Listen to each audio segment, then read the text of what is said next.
give like a little bit about yourself, so our viewers know who's going to be joining us? Just give us an insight. Sure. Well, my name is Nzinga Imani. I'm an actress, singer, makeup artist, entrepreneur. I'm sure I'm forgetting something because I'm a Renaissance woman. And I'm here to talk about body positivity today and kind of give you guys some insight on my struggles and things that I've dealt with, as well as obstacles I've overcome with, and just to have an open dialogue with everyone, they're going to be running the show. Let me know, answering questions and asking questions. And I know Jared has a lot of experience with this same struggles up and down too.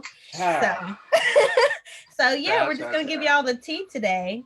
Yeah. Yeah. So, the first thing we're going to talk about is body image Mm-hmm. and how do we see ourselves and the struggle with body image as far as like in comparison to societal norms. So, since you are our guest, I would love for you to start us off by answering that question for us, please. Okay. So, I guess the first question was how I see Body myself image, versus like, society. how do you see yourself? Okay. Um, well, it took a long, well, not a long time, but there were some hurdles at first, but I think now I'm at a place where I'm very comfortable with myself. Although I'm currently always working on myself and working like out and trying to eat better and try to stay healthy. I'm not necessarily in this like rat race to make myself as small as possible because I am content with myself and where I've, how far I've come. And which y'all looking at each other like that for? What's going on? Oh, us? Okay. Now we got it. We put on headphones. Go ahead. Oh, okay. I was like, what is the side eye? What's the problem, baby boy? No, you good. You good.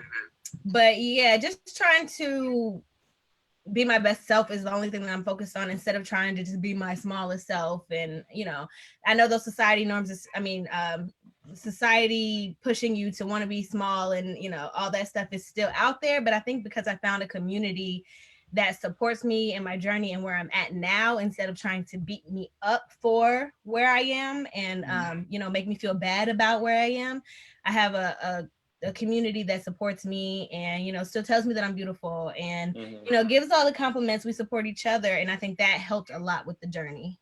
Hmm. Okay, that's wow. That's real deep. What at what point did you like? What was the moment where you realized that I'm not going to adhere, or I'm not going to fit into the societal box? I think I've always been a little outside the box, even when I wasn't necessarily. I guess I could. I've been plus size for a while, but even before that, I just had this like really strange out there personality. Should have been on Disney. I don't know what they were doing, but Their loss. right. But I always kind of just was out of the box. I think what made me kind of accept where I was at, for one, was I kind of had the adverse effect when people tried to make me feel bad about my weight. It didn't make me want to go to the gym or, only eat spinach. It made me mad or sad. And it made me get to a point where, in fact, I was eating more or like hiding snacks or, using comfort food instead of, just brushing it off. And it wasn't until, honestly, I want to say college, early college years, where I wasn't as big as I am now, but I had always kind of heard from my family because I have a sister who's a straight size model. My mom is a tiny little thing and she's Caribbean.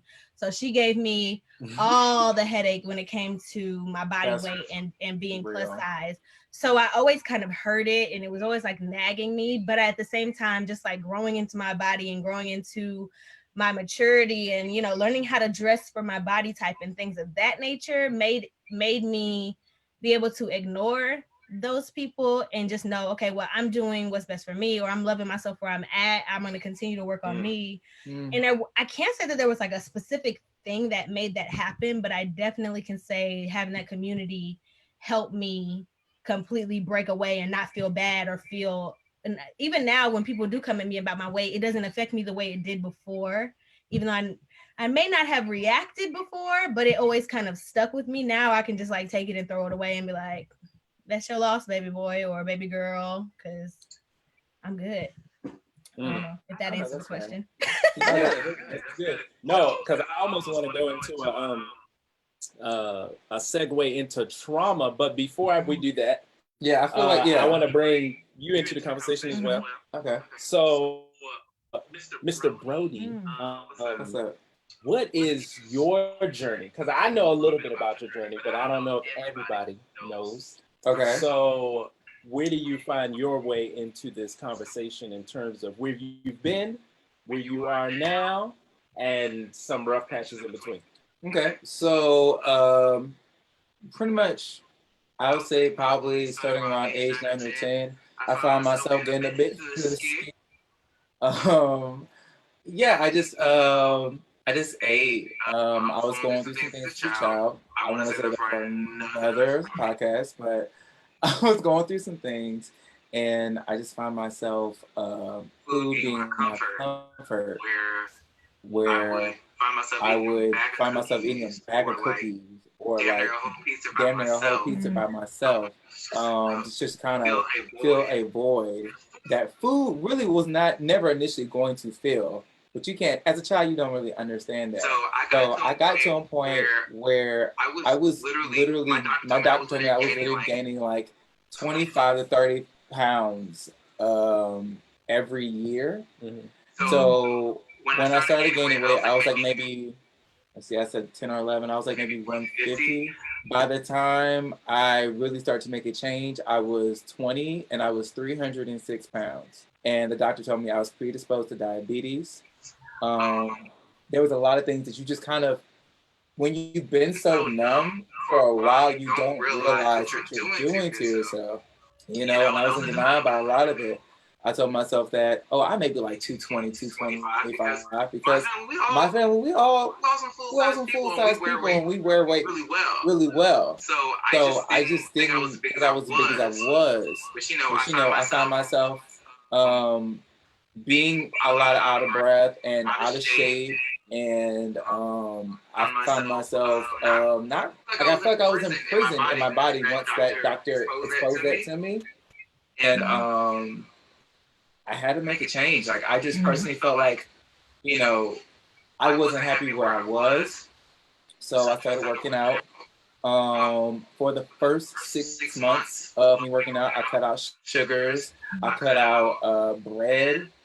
I cut out a lot of things. And it was really tough. Like, I tell people when I tell people I love food. So for me to cut some of my comfort foods out, that was like me losing a long time friend. It was a weird, twisted relationship with food, and I had to turn my mentality from living to eat to eating to live. And from there, I just was determined. So within the first year, I lost 100 pounds. I got from 306 to 206, and it's a journey. It's a journey, y'all. Like, it's not dieting. It's not something that just kind of like you start and then you go. You start, you go. Like, you have to commit, and you find yourself in some places with it. Like, I'm so fucking tired of this shit. Like, there were times where I thought to myself, like, what am I doing this for? Like, I'm not happy because I'm so stressed out. Because I want to eat like this, but I can't eat like other people because my metabolism's slow. Or I would see, like, when I had friends who were smaller than me, I would see that we can eat the same thing, and literally they would like lose weight the next day, and I would gain like 20. And it was just so frustrating. So frustrating. But I had to internalize that my journey, my struggle is not like everyone else's. So for me to compare my journey, my struggle to anyone else's, it's foolish of me. It's foolish of me. And I'm sorry, I got like so. No, that's good. So it sounds like part of the root in both of those stories is finding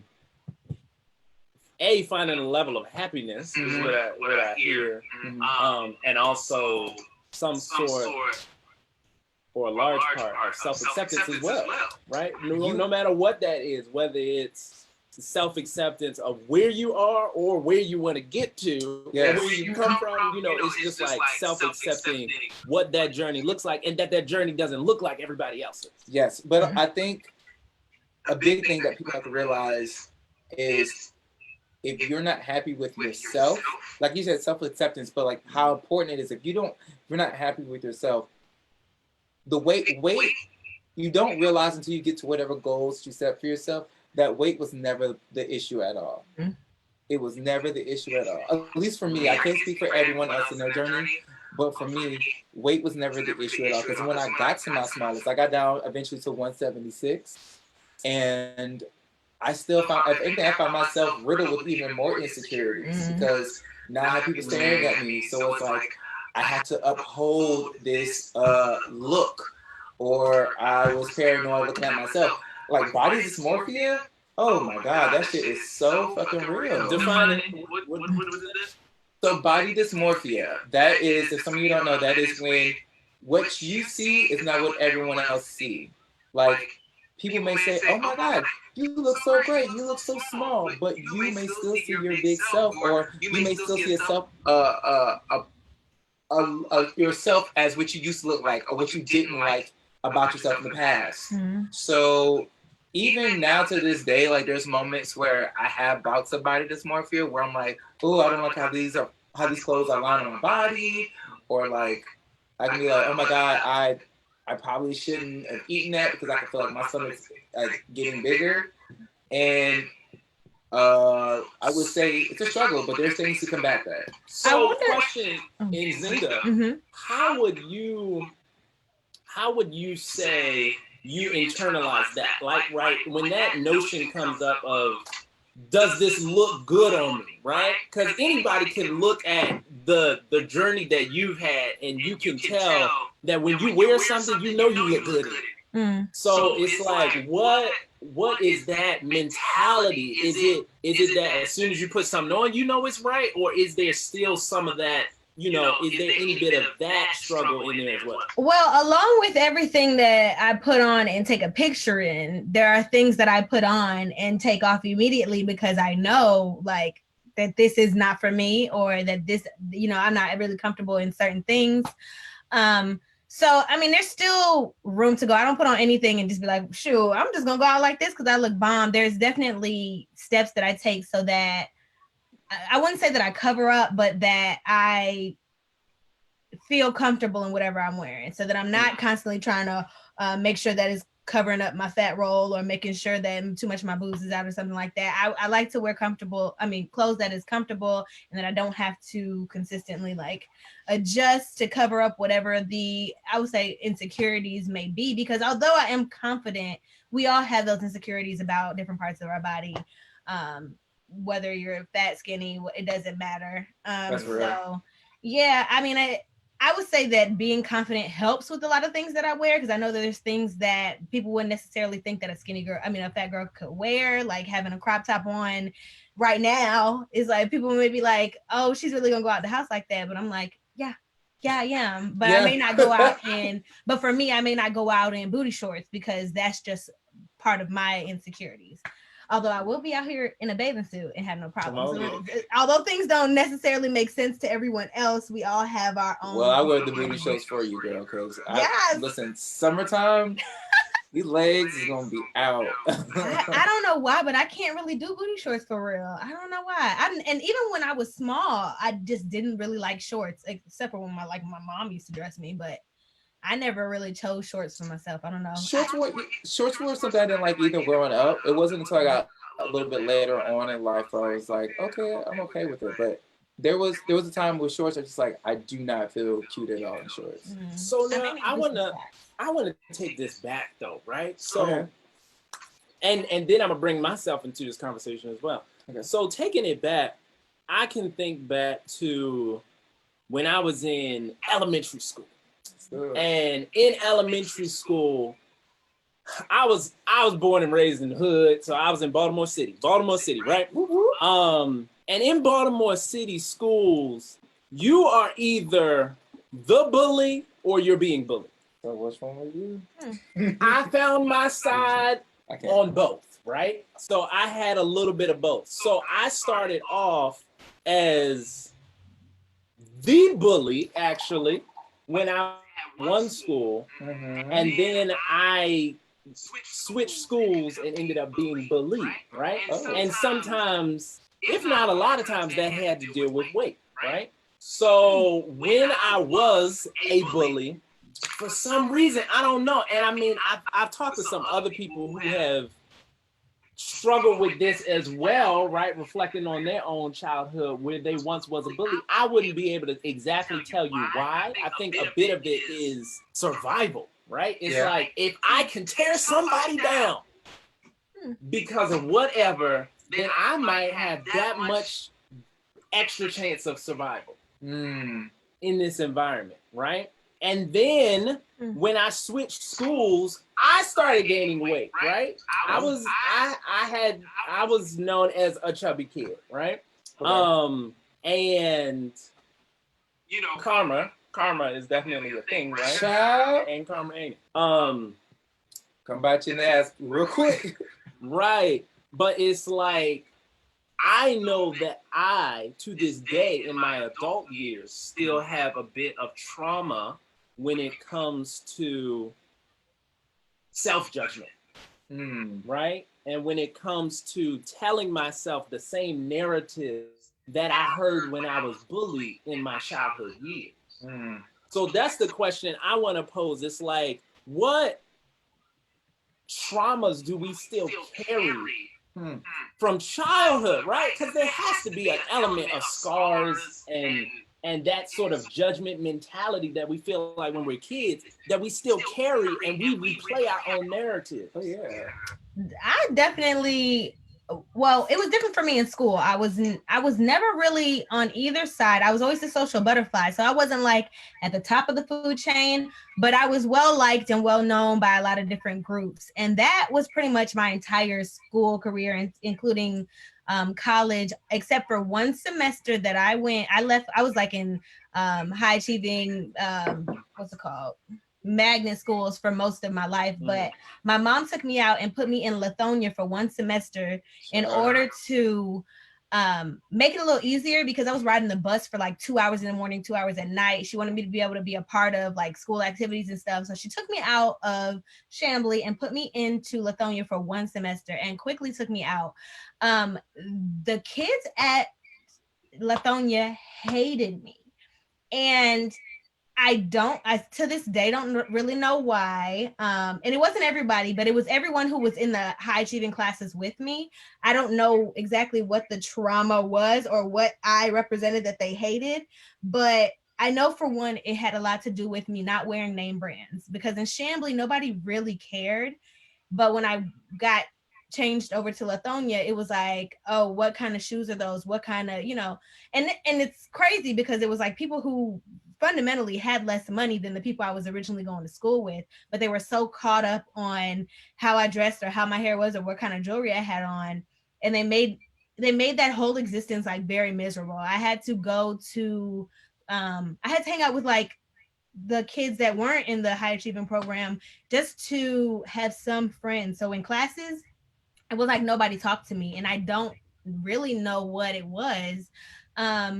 But that was for one semester. Then my mom took me out because she caught me kissing a boy at the playground. But that's another thing. Ooh, yeah. Right at the end of the semester, he was my boyfriend. But that doesn't mean anything. My mama came and she beat me with an umbrella from the playground to the house. But speaking on moms, because this is more about what y'all were talking about, I would have to say, and I love my mother dearly, but in terms of trauma and bullying and things that I carry with me now, she is the number one culprit in terms of making me feel bad about my body. She would literally constantly monitor what I ate or tell me that I couldn't wear something. To this day, like I was visiting her 2 days ago and tried to leave the house with a crop top on, and she like basically pulled my shirt off to cover my stomach, because to this day she's been wired to believe that just being fat is not okay and you need to cover up in nun clothes all the time. That's to this day. And I feel bad for her now, but as growing up, when this is like that person who's supposed to love you unconditionally, and I'm not saying that she doesn't, but I understand now that she was wired to believe that she was protecting me. Because when I first met my grandmother, of course, the woman who raised my mother, the very first words that my grandmother said to me, mind you, this was a few years ago, so I'm a grown woman, and the first thing she said to me was, "Pretty face spoil you by your belly." So instead of being like, "Oh, hi, grandchild," she's saying, "Oh, you're pretty, but you're fat," and like those two things cancel each other out. And this was literally the very first words that she said to me, and it kind of just that whole little bit of time with her when I went to Guyana to visit let me realize why my mom has always been the way that she is, because she was raised by someone who does not mince words, who says that those types of things and doesn't feel bad about it, doesn't feel like she needs to. It's just what it is. This is society. I'm preparing you. I love you, so I'm telling you, you're pretty but fat. You should fix that. And for me, for a long time when I was young, I would like hide food so my mom didn't see me eating it because I knew she was gonna have something to say. Also, we never had juice in the house. We never had soda in the house. We had like orange juice, but that was it. And we didn't have cookies or candies or anything like that inside of our house. So I realized that I didn't have any kind of impulse control. So once I started like going to college or being around places where I had access to my own food, or I can get whatever junk food, or I can drink a soda, I had no ability to know, okay, you should stop now. You've had enough, because it was just like, well, if I don't eat this now, there won't be any left. If I don't use what I have now, or if I don't hoard these cookies or whatever, or eat as much as I can right now, then I won't have it later, because I don't know. That's just how my psyche works now. And I'm still trying to fight against that. Yes, you guys, no juice, like literally no juice. On Instagram, they're just like, no juice. No juice? No, literally, we had orange juice and we had that for breakfast. But other than that, it was like water. No sodas, no cookies. And I get that it was a good way to raise us to like not be dependent on all those like processed sugars and stuff, but at the same time it literally made me have, as an adult, I just went buck crazy and gained like 100 pounds in the past 10 years of adulthood, just off of not really being able to control it. And I think one thing that has also kind of messed me up is that every time I go to the doctor, I don't have any of those issues that most people associate with being plus size, with the diabetes or the hypertension or whatever. People assume because you're plus size, you have these things. And then every time I go to the doctor and they're like, well, you don't. So that kind of made me feel like, bump y'all, I'm going to do what I want to do. But at the same time, I got to a point where, okay, now my knees are starting to hurt a little bit when I get out of bed. So I got to make a change. Because that was a big thing. I was like, oh, this shouldn't be happening. I'm 20 something. So that shouldn't be happening. So I'm still kind of struggling and battling with the what is it called? The balance of it all. But I think having the confidence to like walk in how I am now and be, content with myself has helped me be able to make those changes without being hard on myself. Yeah. And there's somebody on Instagram that just said they can relate to that, because I think I just missed it, but somebody's brother used to take all the snacks and it made them eat more snacks when they got out. And it's like, you find that in so many different places. It's like when you take a kid away from something, it's like, wait, hold up. These other kids get to do this stuff. You got to give me something. You got to give me something, or I'm going crazy. Once you let these chains off, it's done. It's done. Preacher's kid syndrome. It's a real thing. Right. So that brings me to a question. It's like, what are those things that we need to unlearn? Oh my God. Sorry, my mom is trying to get on, and she's what are some things we need to unlearn? Yeah. I mean, we got a list. I mean, I got a list of things that we need to unlearn. I just think that in terms of like in terms of these things that we carry with us that still influence how we operate day to day. Oh, there's It's so based much. on right. I definitely noticed it in my dating life that for a long time I'm not talking about anybody currently, okay? So I'm just gonna put that out there. But people that I've dated, that realistically I didn't want to date necessarily, but they were just like so into me, and I felt like that was something that I wanted to grasp onto because they accepted me how I was. And, this person will love me at where I'm at right now, despite the fact that I don't maybe necessarily love them or, feel that way about them. But I want to keep this energy, this energy makes me feel good. So I would kind of settle. And a few of the relationships that I had been in the past where like even when I was in it, I was like, for real, like this isn't right. But I also was just like, well, I don't want to not have someone who makes me feel good about myself because I felt like I was getting beaten up from so many other directions. It's crazy you said that because I was literally going to say not all love that you're given should be the love that you receive, because not people may love you, but they may not know how to love you the way you need them to love you.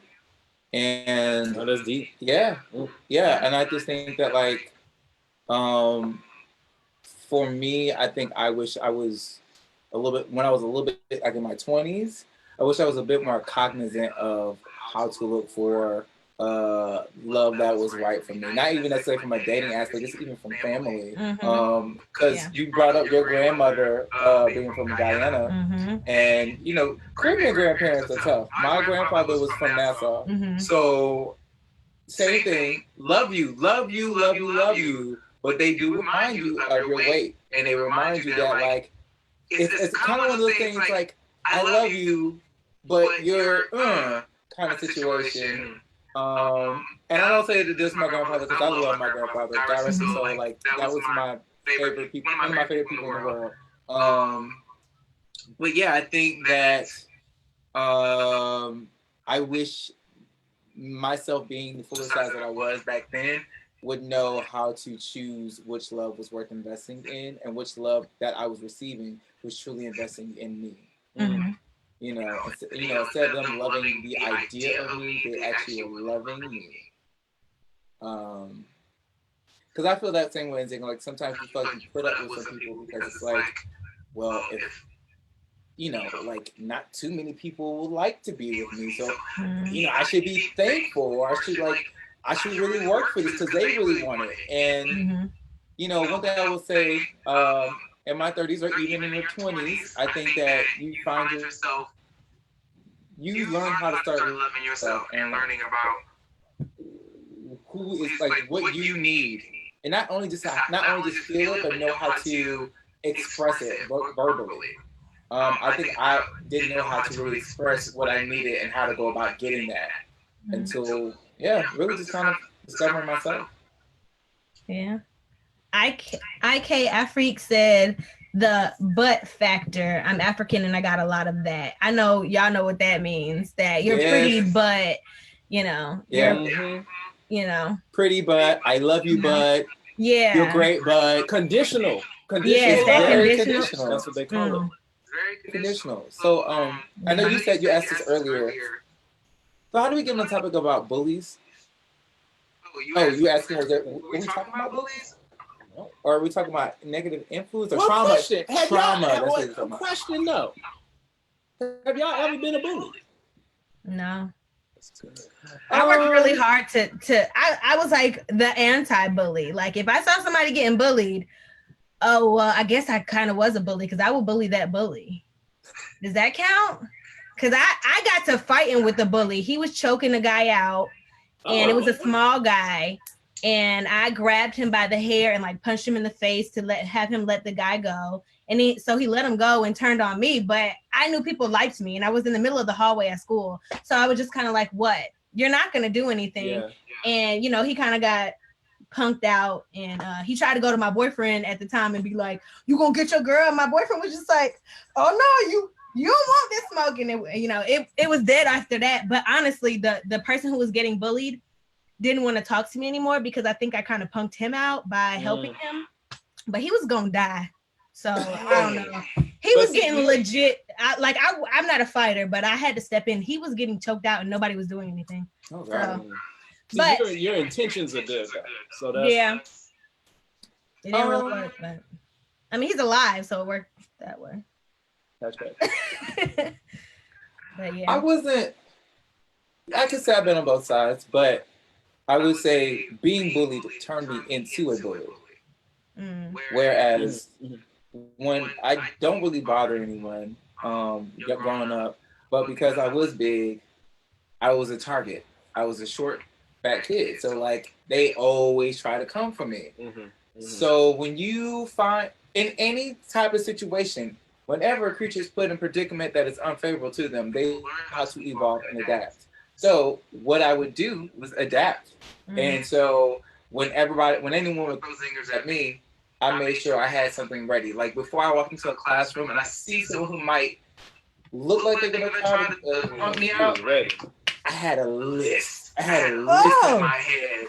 I had a list in my head. That's that improvisation. Child, listen. I was ready for it. Somebody be like, where your bra at? Your titties all over the place. I said, you know what? I can go home and get a bra, but your teeth ain't never gonna be fixed. You know what I'm saying? So like, ooh. But what I didn't like about that was because that person was ugly, I shouldn't have been that way. I shouldn't have. Because when you find yourself in a situation where, however you may gain power, this way negatively, I found myself feeding off that power that I was getting. So not only was I not only defending myself, but I was now starting it. Like I was finding myself starting roast sessions and finishing them, and it was bad. But it's because hurt people. I was hurt. Hen pecking. That's what that is. Oh. Yeah. So like that is something that I realized about myself as I got older. And so I do really try to do my best to use my words to uplift people because I know how it is to be a broken spirit and to break spirits. I just can't do that. Or I don't choose to. I don't want to. So what kept y'all from being broken? Because you're right. It's some people out there that break.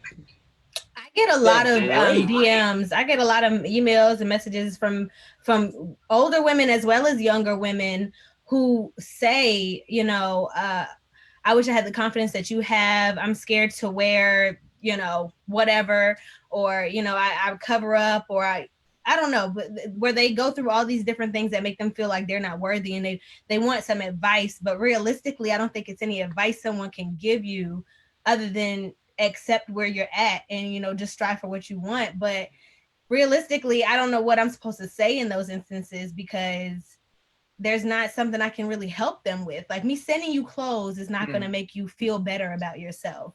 Maybe me teaching you some makeup tutorials might help, but if you haven't done the work personally, I don't think that there's something that I can teach you that's going to make you be unbroken or make you feel worthy. You have to find that within yourself. They want you to define broken. Yeah, I was about to say mental mess that I want you to define broken. Oh, like what is, some people, the extreme is suicide, which people break and they break their spirit. Like, because when you mentioned broken spirit, I've seen a lot of friends go down that rabbit hole of not only are people telling them what they should be, their own mind is telling them what they should be. And if they're not matching it, then it continues to break away at their spirit until they feel no reason for living. And also, I just want to go ahead and say that I guess it's a good way to segue into the trauma aspect of body imagery. So, but I just figured this. Oh yeah, definitely. I've had my best friend committed suicide, and for me, I don't believe that it was it was any external forces that got her there. She was well liked. She was beautiful. She had everything you can think of when it comes to money and material things, as well as friendships. But she had an internal battle with depression that caused her to make that decision. But knowing her, you would have never. She was one of the most confident people I'd ever met. One of the most like captivating, could walk into any room and command it, brilliant women. And when she committed suicide, it was like unfathomable to me.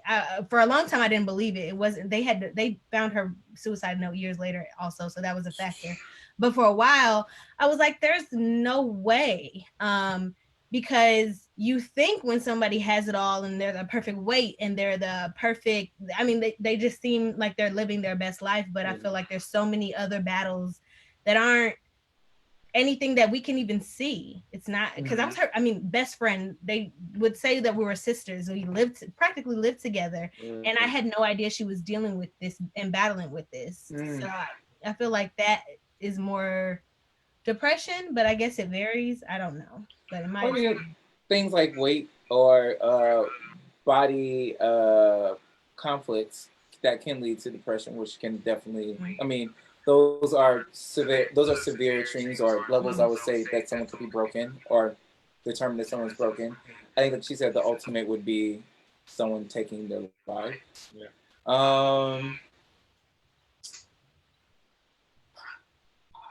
I would say definitely been depressed. I've had suicidal thoughts at one point, and like to a point where I just, for the longest, I just didn't feel like I was human because I know, when people stare at you, like they look at you and you can tell like all they see is just your body, and they either see it in a light where it's, you can tell when someone's attracted when they look at you, and you can tell when someone looks at you in disgust. And I just felt like majority of times I got that look of disgust. And you can only take so many stares like that before it just really eats at your soul. So yeah, there was a point where I literally remember I was cutting up some fruit and I had this knife in my hand and I just thought like, what would happen if this thing was to slip and I was to gash my stomach and just bleed out? Like I thought of that before. Sorry if this is getting too deep. That's the worst thing to do. It is, but like you don't, when you're in that mentality, you're not thinking straight. You're just not thinking straight. So, I sat with that thought for a couple of times, and I never did go through with it. I would just more so find myself crying to myself a little bit, and I just got tired. I just got tired of being in such a cyclical depression, where it's like I'm frustrated. I keep working. I'm not seeing the results I want. I'm not getting what I want from other people. And so now I'm depressed, but I can't eat what I want to eat. So I have to eat this fruit. This fruit doesn't make me happy. And then I'm depressed. It's just like, it just kept going in a circle. So yeah, I think what stopped me, I guess it was the question, stopped me from being broken. Yeah. It was other people. I think like Nzinga said, it was just like community helped so much.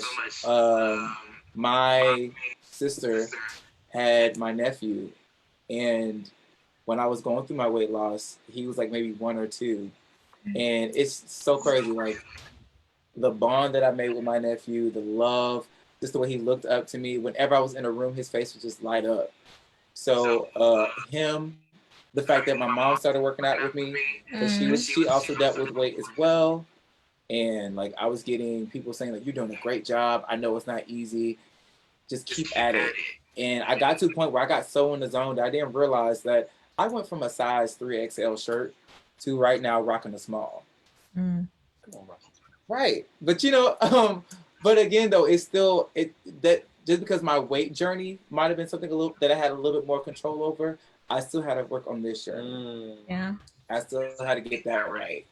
And I think honestly, I would say probably towards my later 20s is where I was like, where I took the time to stop trying to find the answers through others and find it within myself. I took a year to date just myself. and just to really, really experience a silent room with just myself, being just in the presence of just myself. A lot of people cannot be by themselves. And I think for myself, I was able to disguise my pain through humor and laughter because I'm a very funny guy. I know it might be cocky for me to say, but fuck it, I am. But yeah, I was just able to like bypass it and suppress it, but to like actually have this face head on, like what you've been hiding. Like I just took one day and I looked at myself in the mirror and I said, what is something that you just don't like about yourself? And all the things that I pointed out, I said, why? You know, why do I hate my skin? Because it has stretch marks. My stretch marks are, those are my war wounds. Mm-hmm. Those are my war wounds. I should never be ashamed of that. Because like you said before, I did something that unfortunately not all of us are, you know, others are not here to tell their story. Mm-hmm. So, and it's one thing that I want to point out, and for our listeners, right, if y'all don't take anything away from this conversation, I think the buzzword that you brought up was community, right? Mm-hmm. Yeah. Sometimes just knowing that there's somebody else out there going through the same thing, represent a similar situation, mm-hmm. has been a survivor, has similar war wounds, mm-hmm. right? Yeah. And actually came out on the other side of not being fully broken down. Mm-hmm. And transform that. Like I think as human beings, we have the power to transform energy, mm-hmm. whether it be negative or whether it be positive. That is a tremendous power. So to actually have people who have gone through these things, like it matters a lot. So if anybody out there is going through something where you feel like you are alone, and it might not even have to be dealing with weight, but just in general, if you feel like you are alone, know that when we say that there are communities out there for anything that you could be going through. Yeah. This is the whole reason for this podcast. Like, we want to make sure, especially during these times, that someone had their voice be heard, because it could have been that one ear that was listening that could still keep that person here with us. Mm-hmm. Hell, Lord knows if I didn't have my mom in my ear saying, listen, we need to go to the gym. All right, listen, I know you're not feeling it, but I'm here with you. And I know that you might have fallen down, but I'm here to pick you back up. And sometimes we just need that reminder. We just need to know that there is someone still in our corner. Whether we're giving up on ourselves, our community has not. Yeah. And speaking of community, I think this would be a good time for us to turn it over to our audience. So, hey friends, how you doing? Huh? I don't think I can. I thought you had. Let's see. Are you on my profile? Oh yeah. Yeah. So let us know if anybody has any questions, comments, anything on your mind, what you're taking away from this, or even your story. Like, is there anything? You know, you guys heard us collab for a good minute. I hopefully you got some useful out of it. Yeah. But yeah, like, is there anything that's hurting you, conflicts, or dealing with as far as body images? And I also want to say, I know we talked about a lot about body image on the more popular spectrum, really dealing with being overweight or plus size. But we do also acknowledge that there are people who are on the other side of that spectrum. Yeah. People who would love to have a more fuller figure, and they can't. Yeah. And they can't. I think sometimes we forget that because we feel like society always portrays as skinny as it. But there are people out there who really try to gain weight or try to gain muscle mass, and they just can't. Their DNA, or they just don't have the resources, and they struggle. They struggle. So I just want to let you guys know that if you are someone who deals with that struggle or that other end of body image or shaming, let you know that we hear you and we know that you're out there as well, and we just want to make sure that you're acknowledged. Mm-hmm. You got no questions. Just glad to be here, spreading love and positivity. Oh, we're glad you're here too. Really are. And yeah, our Instagram is probably gonna end soonish. They only give us 60 minutes. Yeah. But we'll definitely let you know when that happens. Yeah. But if we're in the middle of something, we'll get back on. I'm just gonna claim that. Nzinga, you mentioned putting in the work to love yourself. What was the work? You know, Nzinga, you should read this. It's your question. Hey, Candy. Nzinga, you mentioned putting in the work that to love yourself. What was the work? I can't see because my wall. Was the work? What was that? What? Damn! I accept myself moment. Hmm. I think I have little moments like that all the time, as opposed to like there being one big thing that made me feel that way.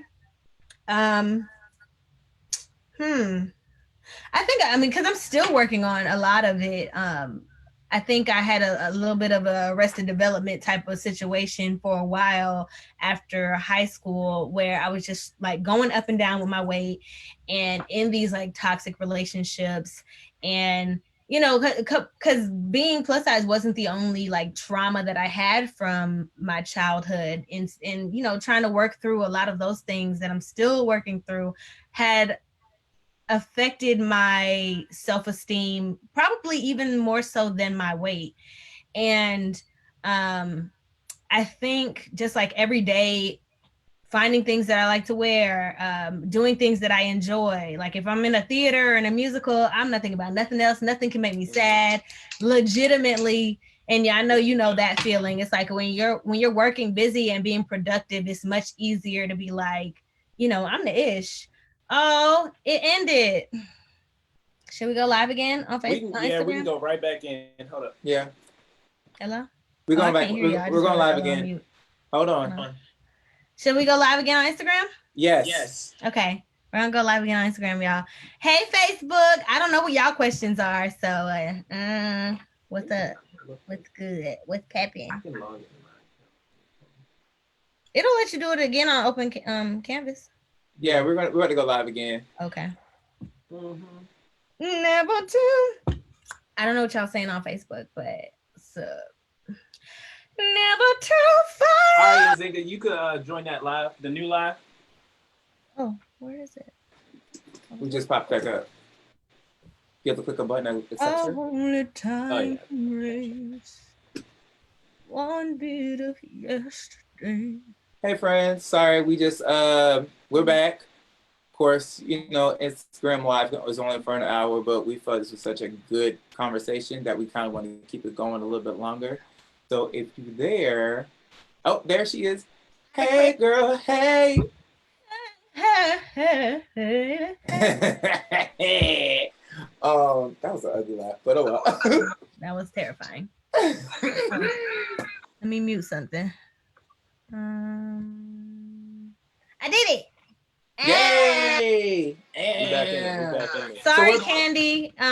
If you guys have any questions, put them below. I think I was done answering that though. Just day by day, loving yourself, dealing with whatever traumas as they come, and trying to just do better for yourself, getting help.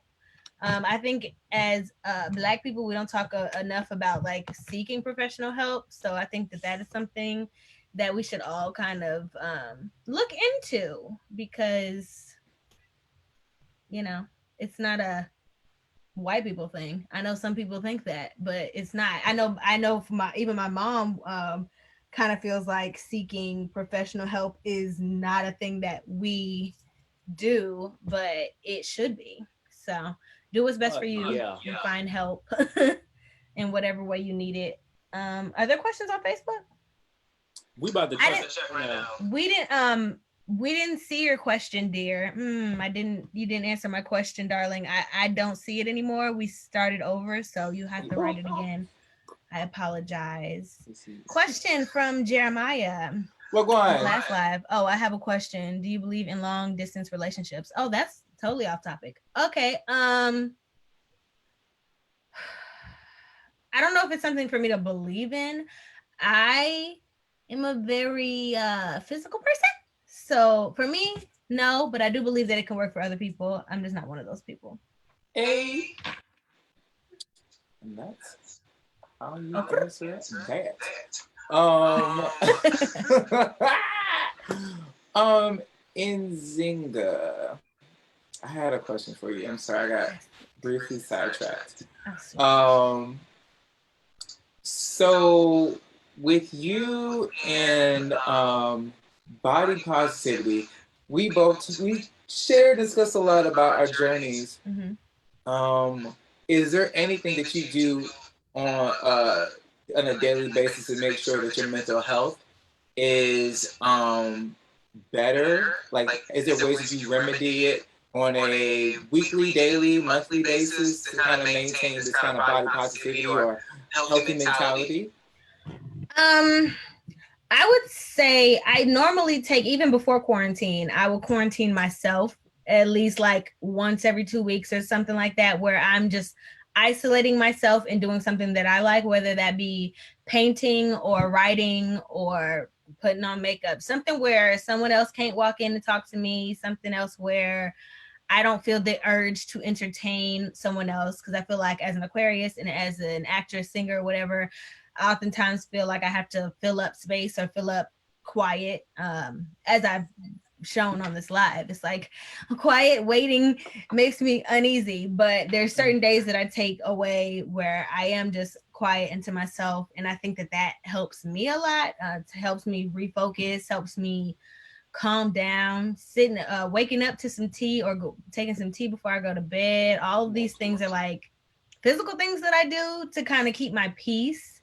I'm hoping to get into some kind of, I don't know if it's therapy or something when this is over, so that I can just like talk out some things that I've experienced and get a professional opinion on, my beliefs, because I realized that a lot of things that I was exposed to as a child or may not be normal to other people, or may not be the best thing for me, but it was the norm to me because it was what my world was.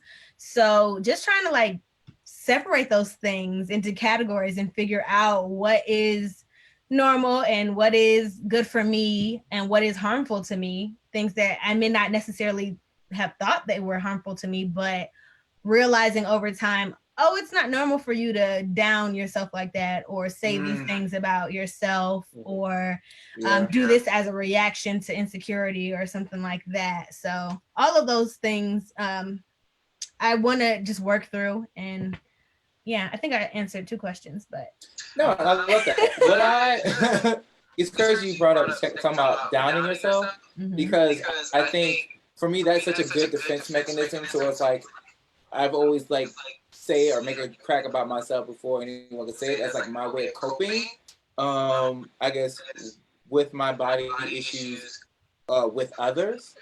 And I didn't realize how much that was affecting others. Like there were people who like literally give like a visceral reaction to how I would talk about myself, because I just didn't think that like I know my mom and my family cared, but I just didn't think really anyone else outside of that cared that I talked about myself that way. Or like, if I said it in a joking manner, they would be okay. But no, in fact, I remember there was an actress that I worked with about 2-3 years ago. Love her to death. But I said something about me being fat, and her face just frowned up so bad because she's like, "I like you so much. I don't want you to talk about yourself like that." And I said, "Oh wow, it's just something that I was just conditioned to doing, that I didn't see it as a form of self-inflicted abuse." Yeah.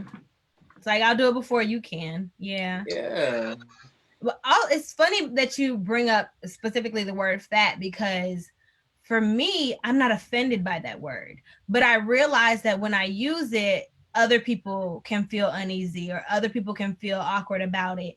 To me, it's not a bad word. It's a descriptive word. I have fat, therefore I am, and I'm not ashamed of it, therefore it does not affect me. But I realize that it affects other people, so I try to limit when I use the term, only because of the way they react to it. But I don't think like saying that you're fat is necessarily a down. But I guess it depends on how you do it. I don't know. Oh, and say, why do most guys hate fat people, especially in Africa?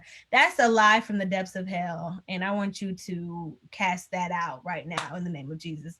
People, I get people specifically from Africa all up in my messages. Yeah. I mean, I know that there's lots of parts of Africa, but I get most of my DMs and things that I need to block from African men, and it isn't a weight thing; it's a confidence thing. I've gone to Jamaica, Guyana, London, and there's people who are attracted to me everywhere. And it's not being cocky. That's science. No, facts is facts is facts. Period.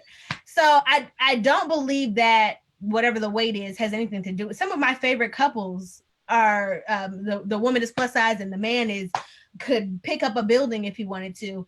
Yes. But it's her confidence that pulled him to her. Mm-hmm. It's her, standing in her own and being confident that made him attracted to her. It has nothing to do with her weight. Oh, and you said you're Nigerian, baby girl. I promise you, all the Nigerian men girl, I even have that some I've Nigerian either dated or have been in my messages, Nigerian men specifically. I don't know where you at right now, but you need to go out more because there are men everywhere who don't mind a plus size woman. And I don't know what else it might be. Sometimes I think that when we believe in our insecurities so much, we don't realize how much we reflect those onto others. Absolutely.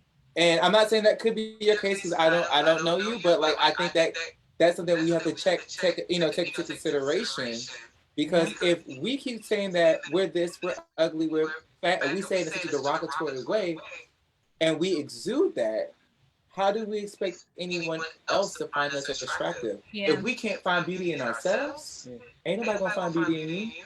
And the people who do find that attractive are the people you need to steer clear of because they're trying to take advantage of you and hurt you. Nobody realistically wants to be with someone who can't be alone with themselves and doesn't like themselves. So that's like number one thing. If you're trying to, you shouldn't be looking for somebody because I'm hardcore against like the search of love. I feel like it finds you when it finds you. But but if that's what you're on, I think you got to work on yourself first. And the right people will find you. Your tribe will cling to your vibe. It's all about what you're putting out. Come on. What Candy talking about? How was your first? I can't never see because my walls are white. So it's like about how your plus size shoot. What, say it again. She said something about how was your first plus size shoot? I see. How are you comfortable enough to be in front of the camera? And were there any insecurities? There was some intimidation because my little sister is a professional like Wilhelmina model. So I guess there was some insecurity when I go back through the pictures, but when I'm in front of the camera, it's just kind of like what it is. We're doing 50 frames. At least 2 of these will be good. I mean, I've never been too concerned. My main concern was probably more so beforehand when you're doing the fitting and trying on the clothes, because especially even within the plus size industry, there's still very there's scrutiny when it comes to the right kind of plus size. I have very large breasts. Realistically, if you look at the models, the plus size models on these advertisements, they don't have big busted women normally, unless it's like a bra campaign. They typically have medium-sized boobs. The chicks have these figure eight bodies, flat stomachs. Some of them have six packs, and I'm trying to figure out how. And no cellulite, nothing like that. And I can't wear anything and my leg cellulite not show through, or I can't wear just anything and my fupa not hang over, or my love handles come over the sides. I wear what's right for my body type and what I feel comfortable in. But yes, for us Urban Dictionary enthusiasts, can you please describe to those who might not know what a fupa is? Oh, so your fupa is the part of your stomach that like hangs over a bit. you know, because your stomach will poke out if you're a little bigger, and then you got the fold. I would show you, but the leggings I have on right now will give you guys. That's for my fans only page, which I don't have. Just kidding. But what does FUPA stand for again? I can't recall. I honestly don't know. It's y'all help me out. I don't know like, what it stands for. It's like frontal over something. I don't know. I'm not upper, gonna say. Frontal upper pussy area. I feel like they made that up. It's an acronym, but I just can't remember. I didn't know that. Mm-hmm. It is. I did not know that. You're educating me. Look, I'm supposed to be an advocate for the plus size girls, and I don't even know what a FUPA is. That extra jiggle. Yeah, but it's basically your muffin top, but in the front. So yeah, I wear what's right for my body size, and in fittings, and when you're a model, you don't always get those options. So you can be put in something you're not necessarily comfortable in, or that you just think is ugly and you hate, but it's your job to make it work. And because I think it helped that I was an actress as well, because you know how to play. I'm sorry, we found it. Fat upper pussy area. I knew it stood for something. Well, that's not what I call. I mean, that's not why I call it that. But thank you, love, for giving me that. For clarifying that acronym. Well, I don't want to use it now. But I more so consider it being the fat that hangs over that area. So yeah, just I think that was a struggle for me. But being an actor and knowing the duties of a model, I just kind of like go balls in, and it is what it is. If I don't like the pictures, it doesn't matter. If the client doesn't like the pictures, they won't use it. You got to just do you and come with the most confidence you can, because if you don't, that'll show in the pictures, and that's much worse than you like not wearing something right. You looking in the face uncomfortable or like you don't like it is much worse. So you know, be professional. Yeah. Right. I love your singing, acting. Yes, come on, fans. Thanks, guys. There was one thing I want to bring up. So chair sliding. I had a conversation. It was the night where me and some friends of mine, we went out, and this went out to one of the local gay clubs, and there was a gentleman there that I found to be very attractive. But if anyone knows me, like if I'm really attracted to someone, I get stupid. Like I'm just like algebra. So I don't really always know how to use my words. But anywho, liquid courage is real, and I just said, like, I always tell myself, you know, the worst thing someone can say is no. So I approached this guy. He ended up being very much so attracted to me as well, and we did exchange numbers. We still keep in touch here and there. But when I went to go talk to my friends about it, let them know like I was so nervous, they kind of received it as in like, why are you so nervous? You didn't think you were going to get his number. He was eyeing you the whole night. And I'm just like, I don't see that myself. Like, I don't see myself. I don't think I'm ugly. Please don't think that. But like, I don't see myself as if I were to walk in a room, all eyes on me type of situation. I've always been the type of person that try to keep myself humble. Mm-hmm. But yeah, apparently, like I had a conversation with my friends about it, and they said they were finding it. They can kind of understand with my perspective, but sometimes they find it a bit frustrating when I come off as genuinely shocked or confused as to why like some guys may approach me. Mm-hmm. And I had to realize that I was still thinking in the mentality that I look the same as I did 10 years ago, and I don't. But see, I still struggle with what comes along with the territory or what the way I look now.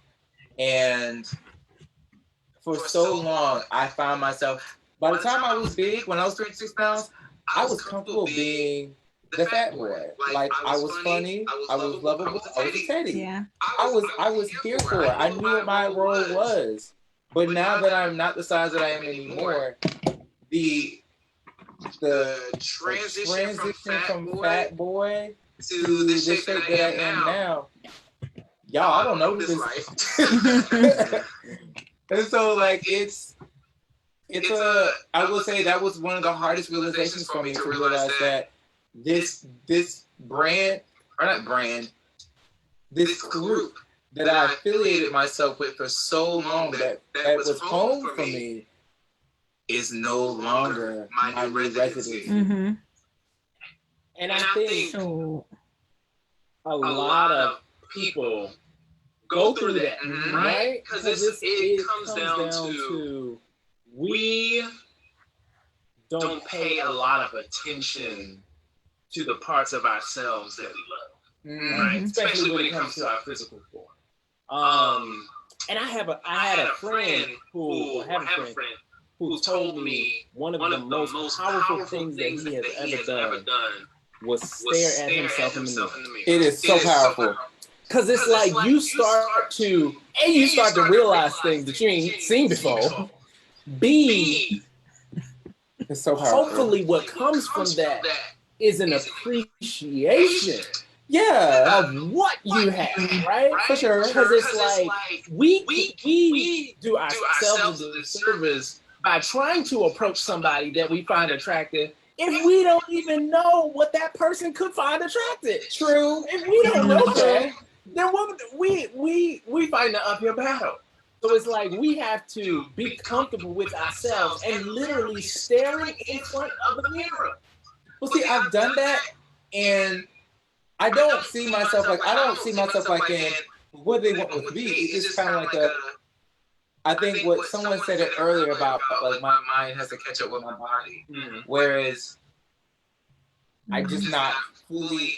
I feel self-indulgent as fuck what I'm about to say, but like I guess I don't really pay attention to whatever attraction I possess, or because it's something I've never had to pay attention to in the past, it's never been a thought on my radar.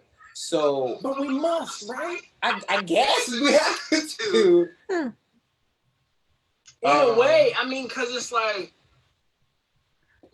love. Mm-hmm. If you take it down to love is just a ultimate appreciation for the holistic nature of whatever you love, right? So it's like I feel like most of us are all on a journey of self-love, right? No matter what shape or form that comes in. So it's like in order to show ourselves more self-love, we first have to find ourselves attractive. Yeah. Because what is attraction? Attraction is a gravity. Yes. It's a gravity, meaning that if I am pulled into myself, then I can translate that attraction elsewhere. If I can't pull myself into myself, my mind is never going to be able to reach pulling somebody else into me. True. But like, I feel like I got the opposite issue because maybe it's a guy versus girl thing, but I feel like the guys who genuinely just like have no shot in hell. I wasn't gonna say it, but they have no qualms about coming up to me and giving me like all the aggression, like, oh, like I want this. But then guys who are attractive or who I feel like we're equally matched or who I know find me attractive, but I guess because they are attractive as well, don't necessarily feel the need to approach me or are waiting on me. But I'm old school. So if you don't come to me, then period, it's just not going to happen. But I'm wondering if that's a male versus female thing or if that's just maybe that's just like a insecurity or very secure, like I feel like I need to go for someone else. The right girls will come flock to me. I don't know what that's about. But ugly, I won't say ugly, but people who talking about body imagery now. Okay, what do you want to say? People that you might not initially find attractive, they have not come into their own beauty. But it's not even the people who are like okay or like good friend zone looking people, but it's like people who genuinely might sleep on the street, who have no qualms about trying to talk to me and date me. A man has asked me for money and then asked me if I would go on a date with him at a gas station. And I'm wondering if that has to do with body imagery, if he thinks that he has a shot because I'm plus size, or if it's just him having all the confidence and nothing to lose in the world. I don't know. What do you guys think? Well, I mean, so it's one of those things where it's like, I am a person that because I try to say this very carefully, that way we all can understand. And I say that more so for myself, so I don't lose my damn self.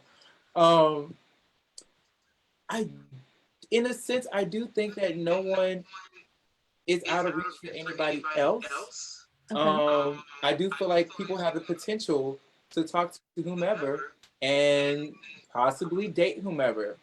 And I say that to say because we found ourselves in situations where we have either dated or found ourselves attracted to someone that we might not have instantly had an attraction towards. You know, or we'll see someone and they may not be at a status that we necessarily desire initially. But when there's that magnetism, that attraction, whether it be like you might be attracted to this person's ambition, because determination is sexy as fuck. Confidence is sexy as fuck. There's so many things to be attracted to where, yep, I agree with you, Corey. Confidence is everything. Not everything. It's don't y'all put y'all heads down simultaneously at me. I understand and I do agree to a point, but I feel like when it comes to attraction, it has to happen on, like, I feel like, you know, when someone else is, even if it's moderately attracted to you, they may not be like, oh my God, I want him. But when somebody's like, okay, well, he's funny, he's cute, there's got to be some kind of vibe you feel other than just like complete repulsion that makes you think that this is a good time to pursue them. I don't know. Maybe it's just me. Maybe I'm being harsh. No, I feel you. I mean, there's a certain amount of, I feel like there's a difference between genuine appreciation and outright audacity that you feel like something is owed to you. Because I feel like I get what she's saying. Like, there's I think it comes down to intent, maybe. Yes. Whether your intent is actually out of love or whether your intent is out of the game. Gotcha. Yeah. I feel that. Because they can be mad aggressive and scary. And I also, I guess, I don't know if it's the way I was raised or what it is exactly, but when people are drunk around me, that's why I can't pick up somebody in a bar or something, because when people are tipsy, it's like the most unattractive thing to me ever. Even when I like am in a relationship and love them and they get drunk, I'm just like, it doesn't do anything for me. So I don't know. That liquid courage thing won't work for me. I need to find another avenue. I need to find something. Just because I feel like we have gone into the dating realm. Oh, yeah. I want to, I think, listeners, if you did have any last minute questions. Hey, y'all. Hey, friend. About body imagery and traumas. Trauma. That, yeah. Again, my friends, if you find yourself a victim of any of the trauma that comes with whatever image